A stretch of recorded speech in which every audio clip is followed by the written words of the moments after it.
I am Miller Eichelberger. I am in the Marriage and Family Therapy program at Texas A&M University, Central Texas.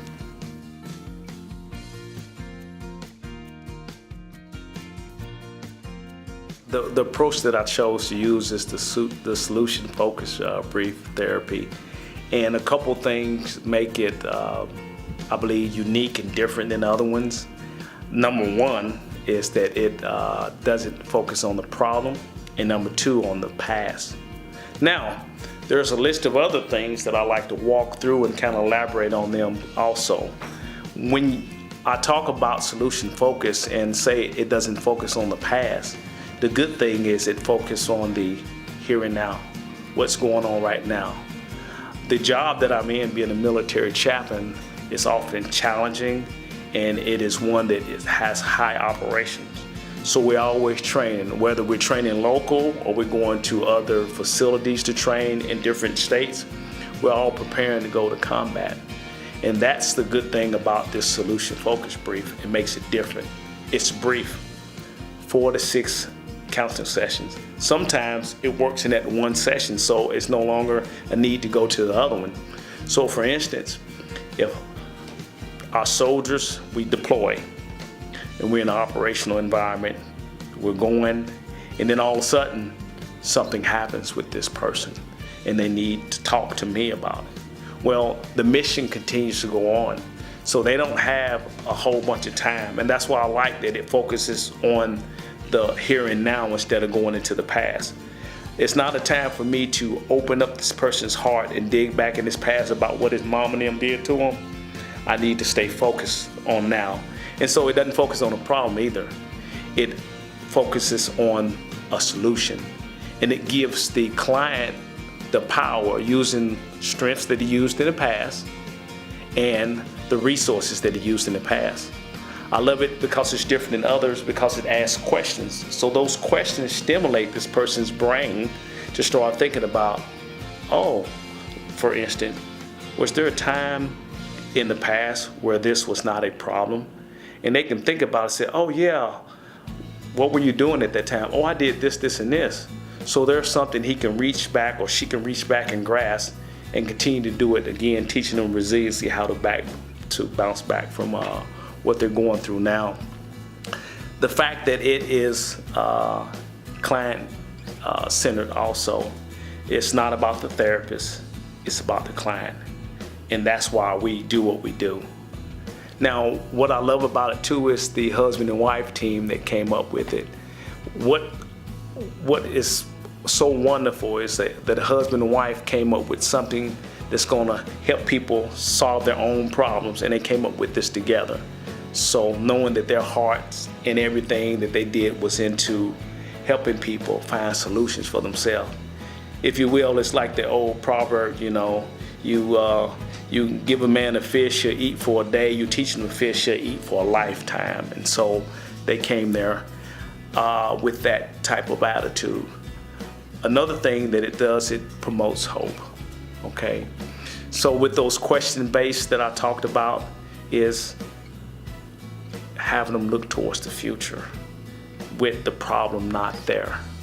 And so therefore, I would ask them a question about having a future, using the wonderful Miss Burge came up with the miracle questions. You know, how would it look in the future if you didn't have this problem? So I like that, and that makes it different. It promotes hope. And again, I talked about it's brief. You know, that's the military. You know, quick and let's get it done. So that's some of the things that really have drawn me to, and that distinguish it from all other types of therapy that I would use.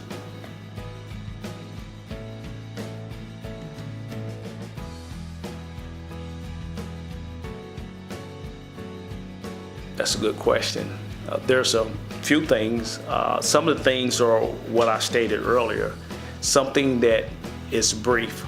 A lot of times people don't want to drudge through the past and drudge through all the stuff and the woe is me's. They want to, hey, you know what?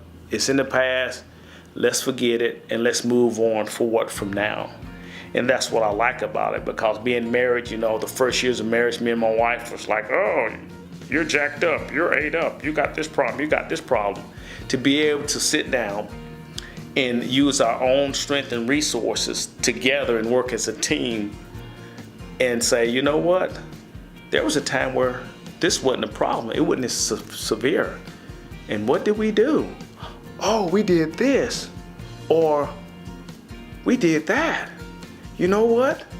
Maybe we need to go back to doing this or that, which that lends to the thing that I said that they promote is if it's working, then do more of it. If it's broke, then you need to change. If you're doing it and it's broke, change what you're doing. And if it's working, if it ain't broke, don't fix it.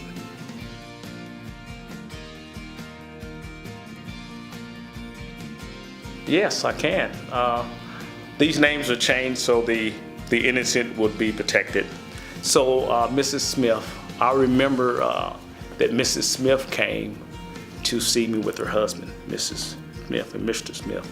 The reason I mentioned Mrs. Smith first is because Mrs. Smith was very assertive and her husband was not. He was kind of on the passive side. Mrs. Smith was quite a large lady too. She was a lot larger than her husband. And so when she came in, she took over everything. She barked the orders, she told me the problems, and they all pointed to her husband. And so after listening to Miss Smith for a long time, I decided to use this solution focus example. And so I asked the question, since she's saying, my husband this, my husband that. And the one time that her husband did speak, he says, well, she just belittles me all the time. So I said, Mrs. Smith, when you came into the office today, you passed the soda machine, correct? She said, yes. I said, now imagine with me for a while that this soda machine, that you put $1 in it because you're thirsty and you love Coca-Cola. But after you put the $1 in it and you press the button, it takes your money, but no Coke happens. No Coke comes out, so you're without Coke. And then the next day, you try it again. This time you're saying, okay, I'm going to use quarters instead of a solid $1.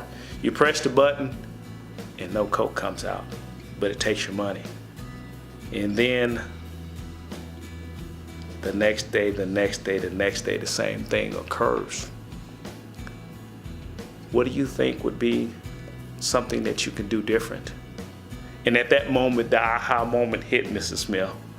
And she thought about, if I stop talking down to my husband, then maybe things would change. Which, that's one thing I like about this solution-focused brief therapy, is that if it's not broke, don't fix it. If it works, do it more. And if it's not working, do something different. So that's some of the things I like.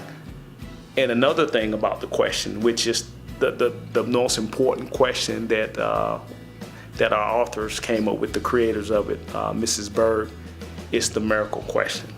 So I used the miracle question with Mrs. Smith. And so I asked Mrs. Smith to imagine with me that you were going on your normal day, and then you got home.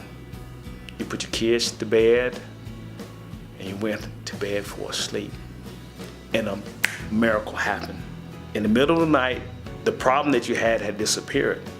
But Mrs. Smith, you were asleep, so you weren't aware that the problem disappeared. So the next morning you wake up. What would be different in your daily routine that would indicate that it was missing? And she started thinking and said, well, my husband will greet me in the morning and kiss me, help me get the girls up. We'll get them ready for school. We'll have breakfast together. So she started coming with all these things that she could do and they could do together. And so that's why I like this question-based, the way they ask questions, because again, it instills hope for a future without the problem.